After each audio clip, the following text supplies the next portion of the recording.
It is my singular pleasure to warmly welcome Professor Chen, who is well known to the neurology community, specifically in cognitive neurology domain for a long period of time, although Chris looks very young still. Professor Chen, warm welcome to World Federation Neurology YouTube channel. How excited are you for the upcoming World Brain Day 2020 on 22nd July and beyond, concentrating on ending Parkinson's disease? Very ambitious campaign as a partnership project between WFN and IPMDS or MDS. Tissa, thank you very much for the invitation, and congratulations to you and your colleagues for really driving World Brain Day, even though we are in the midst of this dreadful pandemic. And I think the choice of Parkinson's disease is a wonderful one because Parkinson's disease epitomizes neurodegenerative diseases, which is, of course, a big part of neurology. And if there was a neurodegenerative disease that I would choose to have, if I had to have one, it'd probably be Parkinson's disease, because we know so much about the etiology of Parkinson's disease, the mechanisms, and especially how to treat it. So I think that for somebody like me, who is working on Alzheimer's disease and stroke, I view Parkinson's disease with a little bit of envy, because there's so much exciting pharmacology. There's a lot of excitement with stem cell replacement and all kinds of innovative therapies, including disease-modifying treatments. I also think that Parkinson's disease is blessed with excellent colleagues, including many in Singapore. So Louis Tan and Tan Eng Keng run a fantastic clinical and research program in Singapore, and they've also included many people from across Asia. So I think that we all look to them for inspiration. And also because Parkinson's disease has such terrific non-governmental funding. So having somebody like Michael J. Fox start up a foundation to do really groundbreaking research in Parkinson's disease is wonderful. It's a path that I think we should all follow. So I'm really happy that the World Federation of Neurology has selected Parkinson's disease to be the focus of this year's World Brain Day. And I hope the attention one day will shift to other neurodegenerative diseases as well. Oh, absolutely. They are coming. Chris, as you know, World Brain Day concept is still pretty young. This started as a sort of very simple discussion between 2 or 3 of us over coffee with Professor Vladimir Hachinsky in Vienna. And now you can see how it is spreading all over the world with partnering with massive organizations. And your comment on Louis Tan and other colleagues in Asia-Oceania region is very worthy of their productive effort. And we would hope that these colleagues and their partners in Singapore, as well as in Asia-Oceania region, would visit World Federation Neurology website and Movement Disorder Society website and use the material to raise awareness and profile even further, given the rich history that we bring in Asia-Oceanian region in all kinds of things, including health. So thank you for reminding those great names. To change the discussion pathway a little bit, I now want to go back to your childhood, Chris. Will you tell me what made you interested in medicine? Why did you choose a medical career as a young boy growing up in Singapore? Why medicine? Why not something else? Well, okay, so it's a long time ago now. I know. So first thing to say is that I wasn't born in Singapore. I grew up in Singapore, but I was born in Malaysia, where I have a very traditional story of how I became a doctor, because my father was a doctor. Right. My father was one of the few general practitioners in the town that I grew up in, a small town called Seramban. And I remember how he would work all hours of the day to serve his patients. There was always a daily ritual. He would get up, pack everything together, go to work. We might see him back for lunch, and then we'll see him at dinner. And then there would be cars coming up to our home at all times of the day, honking at the gate to go and see my father, and he would never refuse. And I'm always amazed at how occasionally I still bump into people from my hometown, and they'll immediately recognize me from my father and say, yes, they used to see him, generations of their family used to see him. So actually, it was a pretty simple choice for me to become a doctor. I couldn't think of anything better to do. So where did you do your basic medical training? I did my initial 3 years in Cambridge in the UK. It was a wonderful opportunity because in your third year, you could choose to do almost anything you liked. And some of my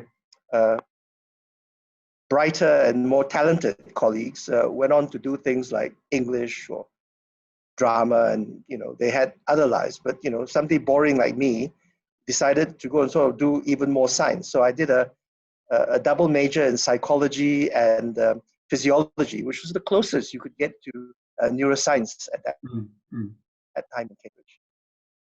So and then I went to do. Sorry. Go on. Sorry, Tissa, I interrupted you. And then after that, I did my clinical studies in Oxford.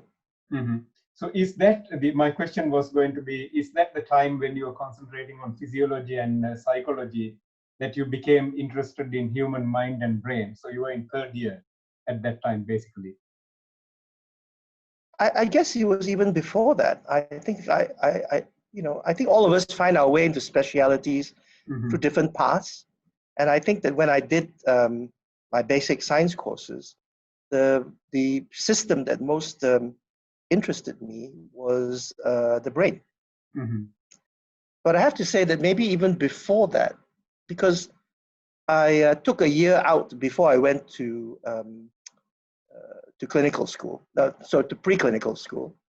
And my father gave me a choice. I could either spend a year back home in Malaysia, working for the Rubber Research Institute, which is a very fine place, or I could spend a year at university in Glasgow, which was where I initially applied before I got deferred entry into Cambridge. And I decided to go to Glasgow, and I wrote to the medical school saying, I'm very sorry, do you mind if I change to science? And they said, fine, there's no problem. What scientific subjects would you want to study? And my first choice was astronomy, because I always wanted to go and sort of look into telescopes and things like that. But unfortunately, those of you who will know Glasgow, it's a very cloudy place. Right. Rains all the time.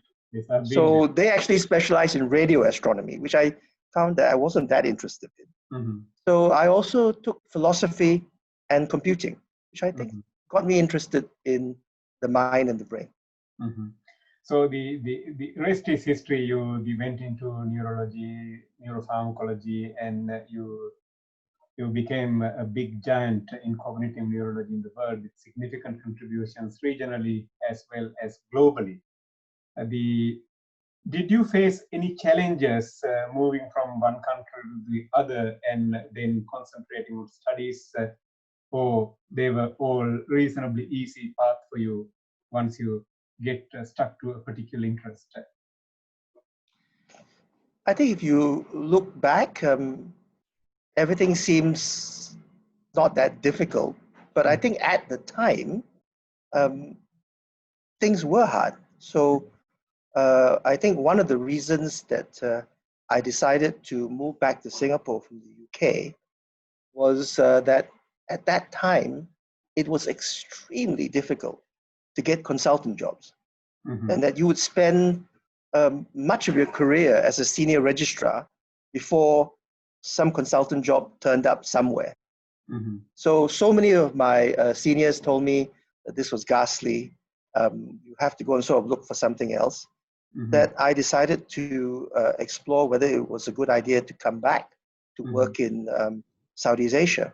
And as it turned out, it was a very good choice, because it was just about that time that Singapore decided to invest in biomedicine.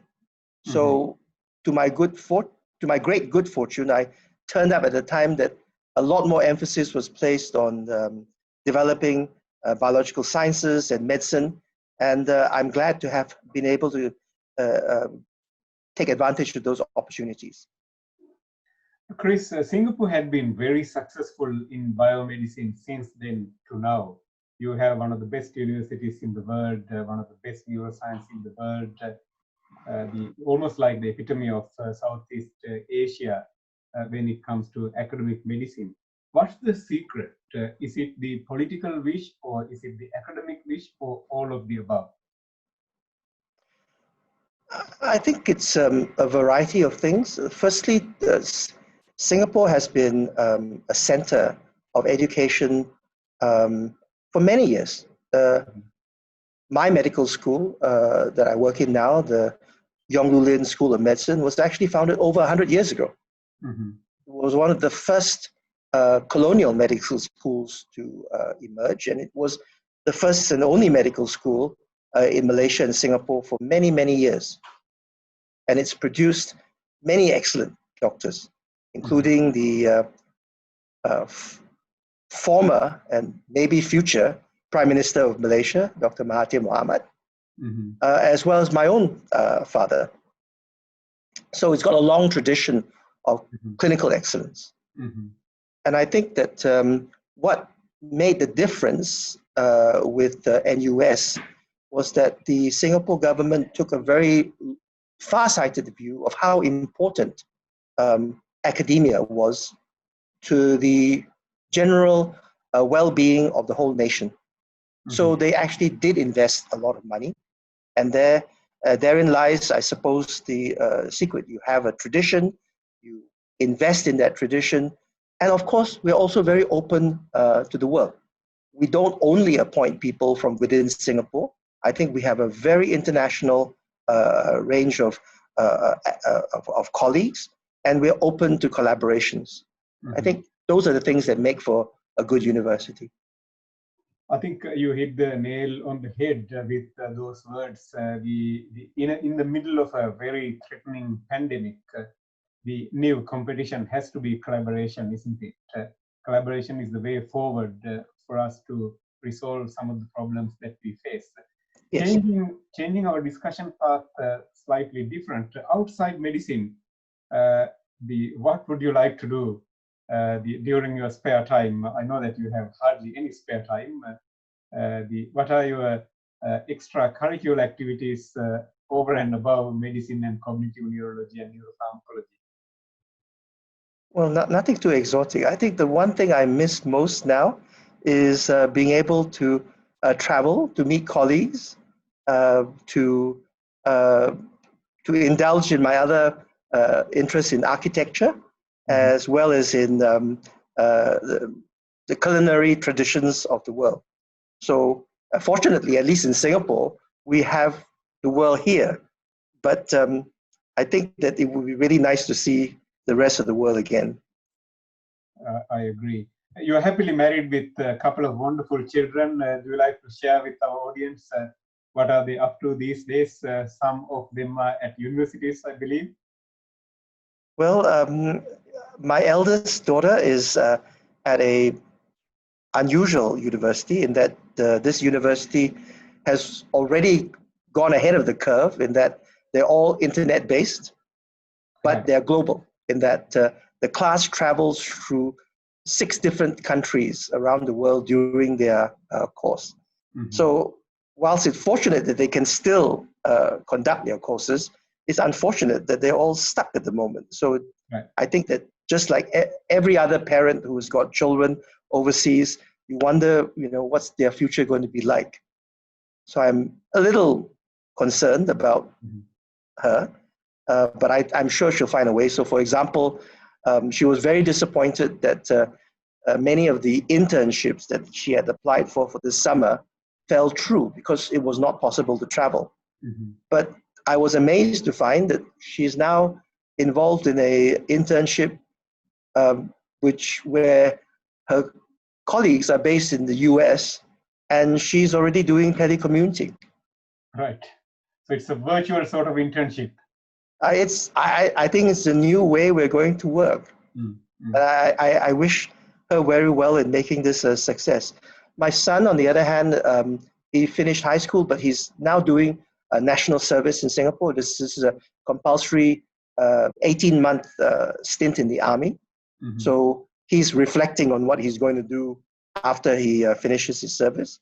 mhm. And we're best blessed with our youngest, who's not quite 16 yet, Mhm. and I hope she doesn't get into her head that she has to leave us, but Right. I'm sure they will one day. Right. Right. Chris, one last question. What is your advice to global audience who would visit our channel if they wanted to build a fulfilling, successful, rewarding career where they can contribute to humanity and serve humanity in medicine and neurology, wherever they are? What is your advice to them if they're contemplating a career in neuroscience, neurology, whatever the craft group that they will belong to? What's your advice to them? I think that it's wonderful to have a passion for something, and I think that there's no better passion than the neurosciences and clinical neurology. I think that you've chosen very well. Um, how to sort of make it successful? Well, I think that all of us realize that uh, clinical neurology, academic neurology, and the neurosciences has neglected many minorities. We have too few women. Mm-hmm. Um, we have too few researchers and academics from the rest of the world outside Europe and North America.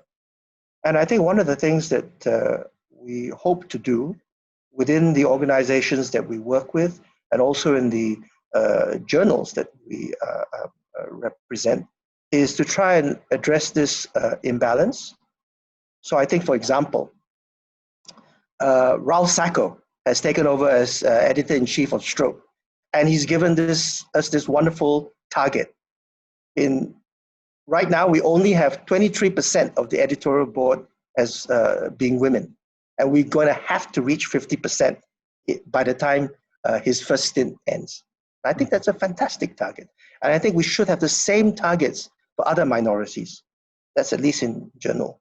And I think that the WFN, like the World Stroke Organization, which I also have involvement in, is looking at ways of building up emerging leaders from countries who don't have that kind of tradition.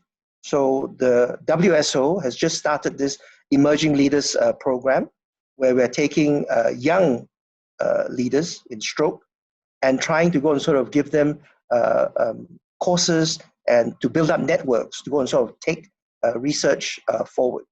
So we've been really thrilled to have over 100 applicants this time round, and we are in the process of selecting those who will take part in our first course. But that's what I hope that we will achieve. And my advice to young people around the world is grab these opportunities, put yourself forward,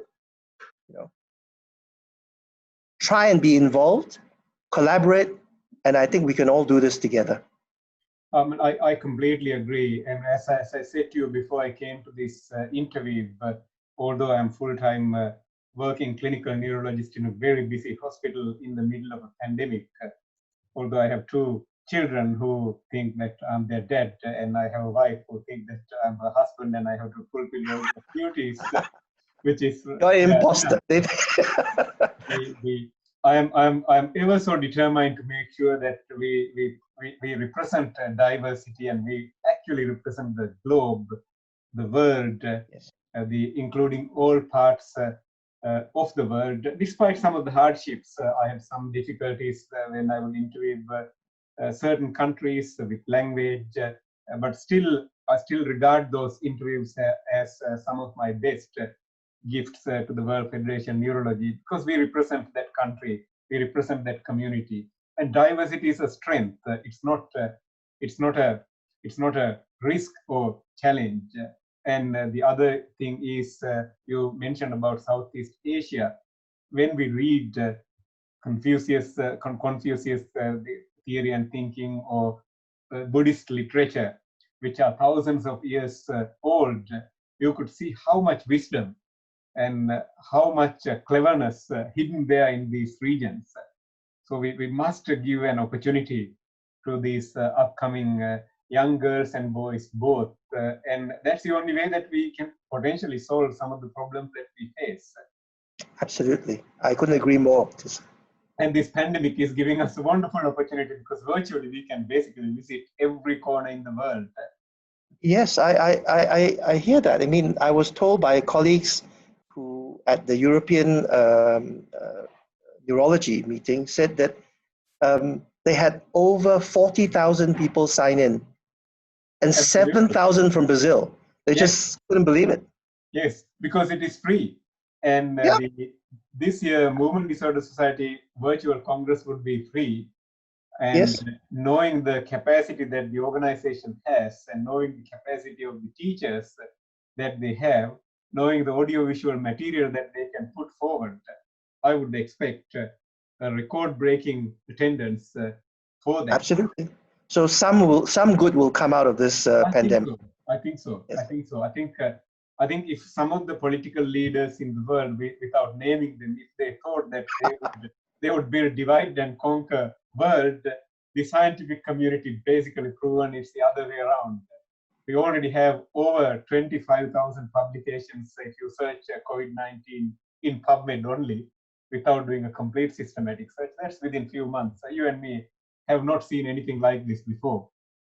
And we are hearing over 40,000 attendance for European Academy Neurology meeting, which is still pretty brand new. It's not even 10 years old. And I think there has to be some good things coming out of this for sure.